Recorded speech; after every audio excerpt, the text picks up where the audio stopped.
दोन महारथी बोलल्यानंतर मला बोलायचे राहील का तरी पण एक विनंती, आपण नाशिक आणि नाशिक जिल्ह्यातले 1000 देवस्थान एकत्र केले.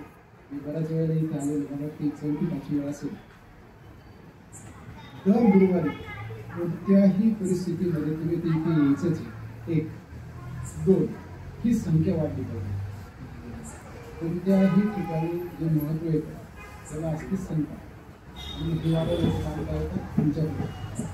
प्लस मुलींमुळे तुमची जी इच्छा आहे त्याच्यासाठी मी तिथे पहिला मंदिर आहे की जिथे मी सुरुवात करणारी बऱ्याच दिवसापासून माझ्या डोक्यात होतं.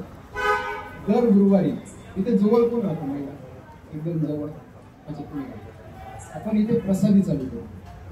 एक छोटासा मी म्हणजे कोपरगावला साईबाबा मंदिरात ते कॉर्नरचं मंदिर इतका भारी बनवलं, मी त्यांच्याकडून सगळं ती मागून घेतो काय काय त्यामध्ये टाकतं आणि ते मग आपण ती प्रसादी चालू करू. पुढच्या आठवड्याला ज्याला पाहिजे कोणी मिळत नाही तोपर्यंत मी द्यायला तयार आहे. धन्यवाद. दुसराच आपण पुढच्या गुरुवारपासून जो काय प्रसाद बनवायचा आहे ते मी पद्धत सांगतो. भात असतो आणि त्याला काहीतरी पण इतकी क्वालिटी जबरदस्त आहे की माझं काही 1000 मंदिरांपर्यंत जाणं झाले, प्रसादी घेतलेली. तो प्रसाद अतिशय कमी वेळात आणि एकदम साधा सोपा आहे, म्हणजे कोणालाही करते. म्हणून मग माझ्या डोक्यात बसलं की बाबा छोट्या छोट्या गावात छोट्या छोट्या मंदिरांमध्ये ते आपण सुरुवात करतो. ते पहिलं मंदिर आहे, या ठिकाणी आपण ही सुरुवात करू. त्यासाठी जो खर्च ते द्यायला तयार आहे. फक्त त्याचं ते हे पण मागवतो मी, त्याची बनवण्याची काय पद्धत येते. दुसरं, मंदिरात यायला नाही जमलं तर घरी बरोबर 7 वाजेला आपल्या दिवाबत्ती करा, पूजापाठ करा, रामरक्षा म्हणा, हनुमान चालीसा म्हणा, जे तुम्हाला जमेल ते करा. 7 वाजे मला विनंती आहे, आजपासून तुम्ही या धर्माच्या कामासाठी प्रचारक म्हणून काम करा.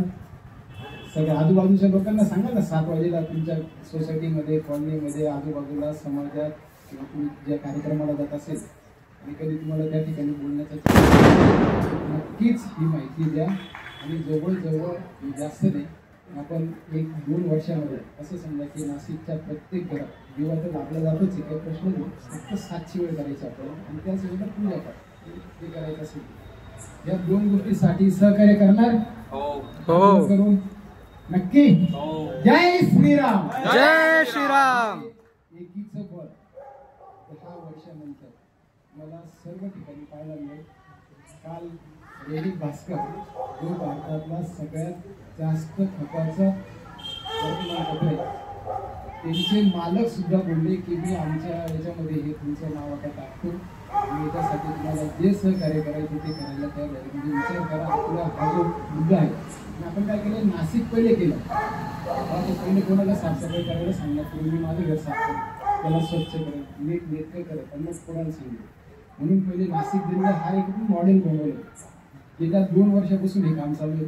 त्याला 70-80% 2 वर्षामध्ये एवढं मोठं यश येणं शक्यच नाही, पण ते आलेले. पंचमुखी हनुमान मंदिर, काळाराम मंदिर, कपालेश्वर, गंगा गोदावरी आरती, ते लास्ट आपल्या गंगापूरचं जे बालाजी मंदिर इथपर्यंत कोणत्याही मंदिराचा संध्याकाळची 7ची आरती आपण सुरू केली. आपल्याला विनंती राहील, नाही जमलं तर फ्री हे तर रोज करते, याला कुठे जायचं नाही, जसं असेल तसं. असं याच्यात काही बंधन पण नाही ठेवलं की बाबा तुम्ही 16 करा किंवा याच्यात करा. तसे देवाला 2 हात तिसरा बसतात. जय श्रीराम.